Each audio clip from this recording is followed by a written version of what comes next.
Welcome back to my channel. Why do people mask suicidal thoughts?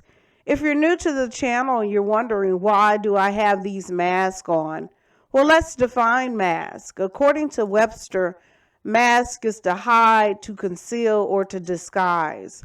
So I'm only using these masks as illustration or to represent what we do when we are masking our true feelings, when we are experiencing a mental health crisis, when we are experiencing depression, anxiety, and suicidal thoughts.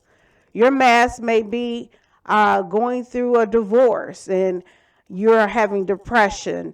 Your mask may be losing a loved one or getting terminated from a job. There are a number of reasons why we go through depression and we mask our feelings and we are having debilitating events where it affects our mood. It leads us to be hopeless and oftentimes have suicidal thoughts.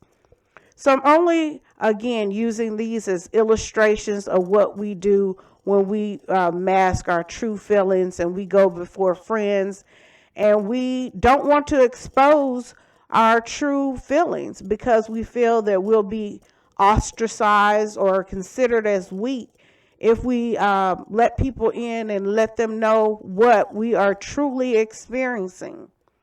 But I'm here today to encourage you, to empower you, to use my own testimony to prevent you from keeping what you're feeling inside of you, to let people in and expose the truth that so you can get help, to let you know that you're not alone. You're not crazy. It's called a mental illness. It affects the brain. It's a mood disorder, and it has a treatable diagnosis. According to statistics, 90% of mental health illnesses have a treatable diagnosis.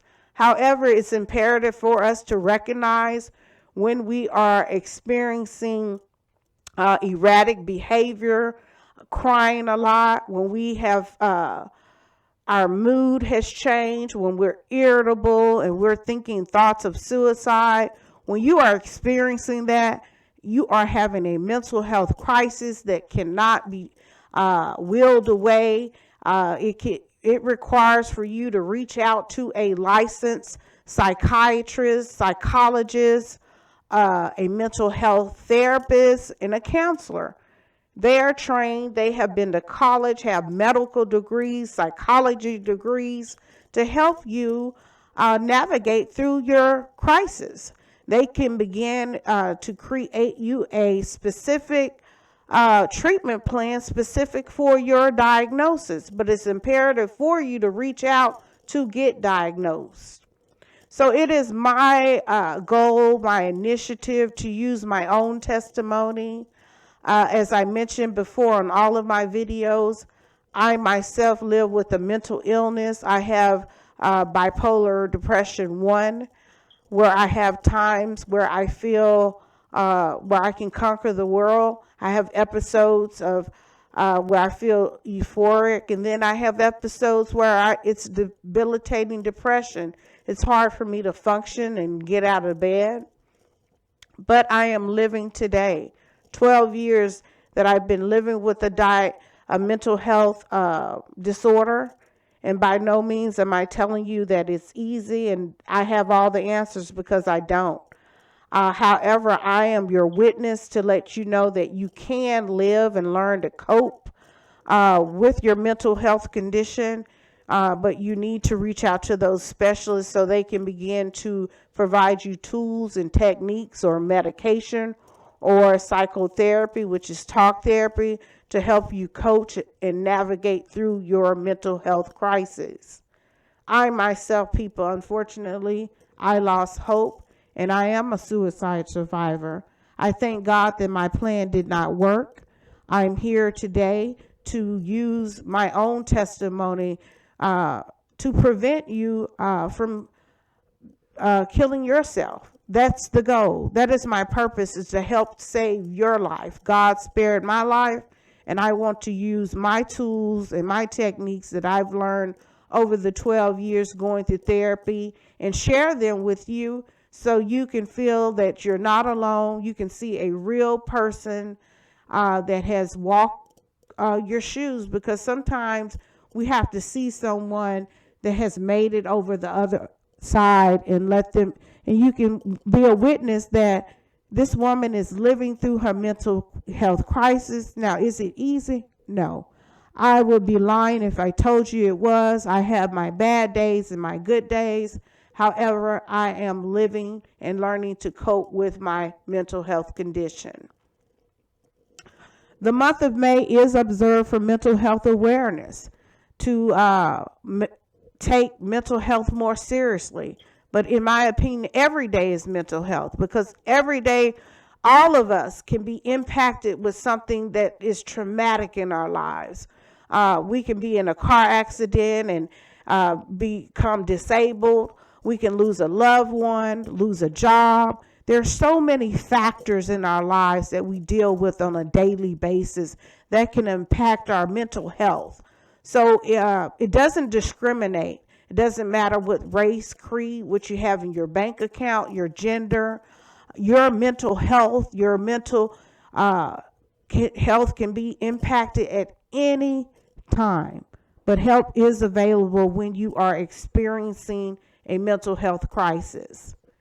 All week I have been going over what is mental health and what is the importance of mental health. So today I will be addressing post-traumatic stress disorder, often known as PTSD, which is a mental health condition that is triggered by terrifying events, either experiencing it or witnessing it. Symptoms may include flashbacks, nightmares, or severe anxiety, as well as uncomfortable thoughts about the event. These symptoms can significantly have problems with your social or work or situations in a relationship. They can interfere with your ability to go about your normal day. Again, it can cause you to be debilitating, not getting out of the bed, not functioning. It can isolate you and cause you to have thoughts of suicide. Post-traumatic stress disorder symptoms may start within 1 month of a traumatic event. However, sometimes symptoms may not appear until years after the event, because sometimes we have learned to suppress our feelings and our emotions when we have post-traumatic stress disorder. Sometimes we can't deal with them, so we suppress them, and for years we don't deal with them. Post-traumatic stress disorder symptoms are generally grouped into 4 categories. They are intrusive memories, avoidance, negative changes in our thinking and mood, and changing in our physical and emotional reactions. Anyone can develop PTSD. As I mentioned, it does not discriminate. It does not matter your age, your race, your social status. It can impact us at any time.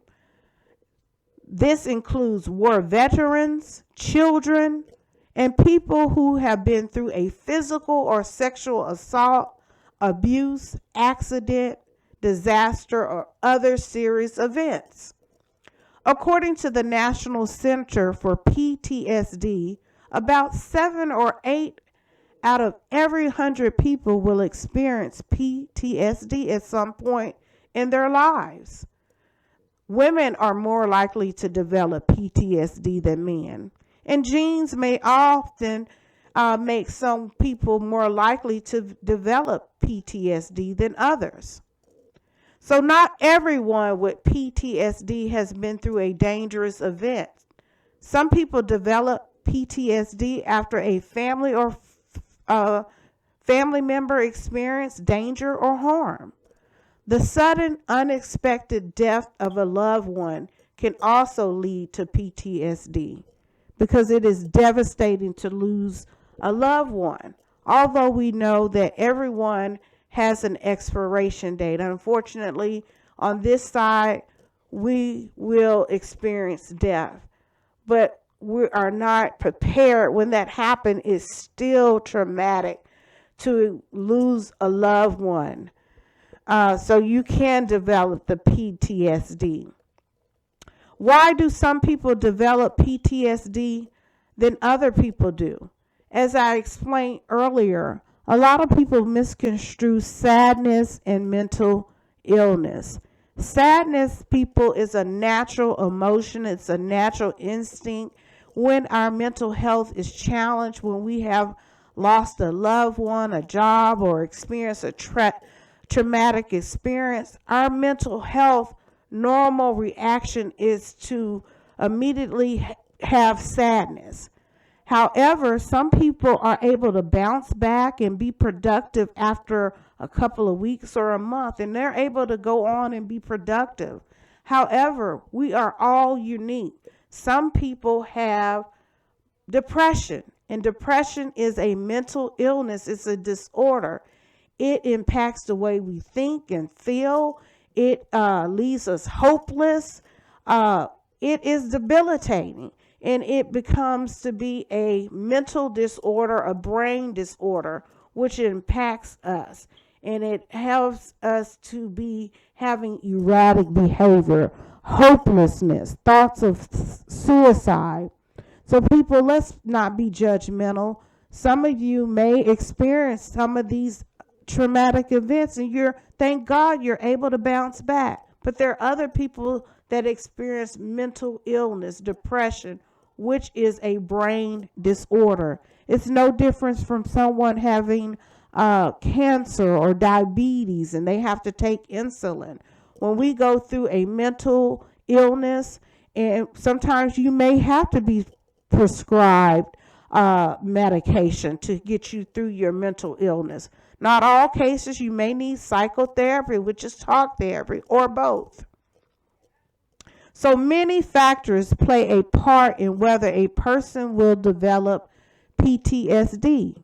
There are risk factors that make a person more likely to develop PTSD.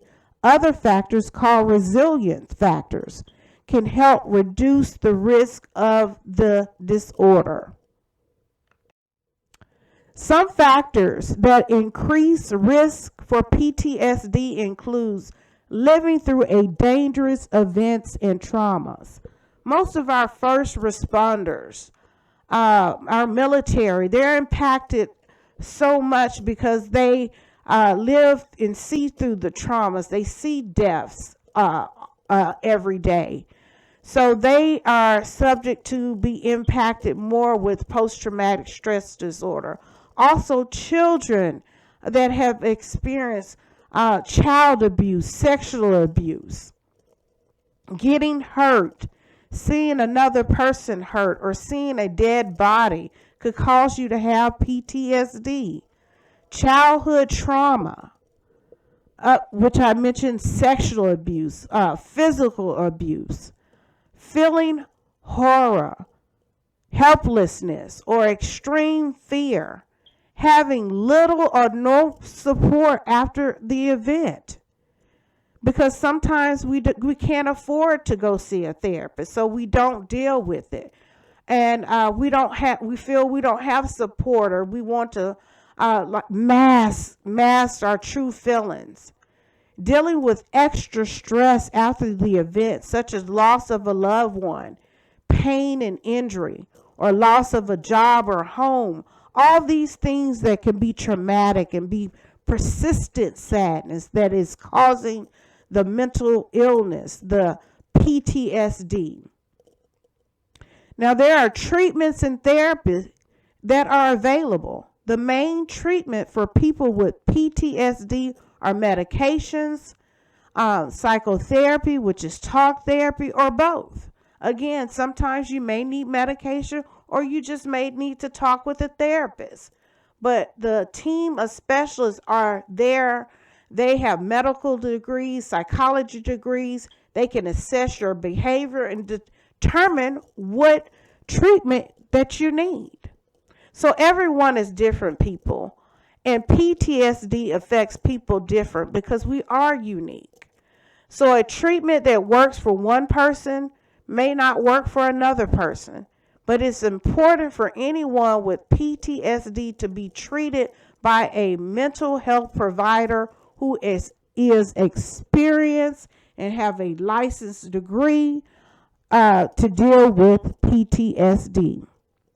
If someone with PTSD is going through ongoing trauma, such as being in an abusive relationship, both of the problems need to be addressed.